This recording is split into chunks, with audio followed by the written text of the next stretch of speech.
Joyce in Fort Worth has issued a flash flood warning for Central Collin County in north central Texas, northern Dallas County in north central Texas, until 2 p.m. Central Daylight Time. At 11:37 a.m. Central Daylight Time, Doppler radar indicated thunderstorms producing heavy rain across the warned area.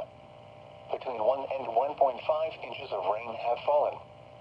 Additional rainfall amounts of 1 to 1.5 inches are possible. Flash flooding is ongoing or expected to begin shortly. Hazard: flash flooding caused by thunderstorms. Source: radar.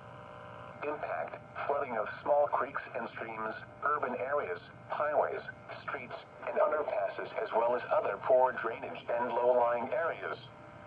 Some locations that will experience flash flooding include Dallas, Plano, Garland, Irving, Grand Prairie, Mesquite, McKinney, Carrollton, Richardson, Louisville, Allen, Flower Mound, Rowlett, Grapevine, Wiley, Coppell, Rockwall, Farmers Branch, University Park, and Satch Sea.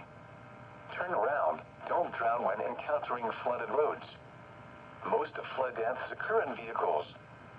Be aware of your surroundings and do not drive on flooded roads.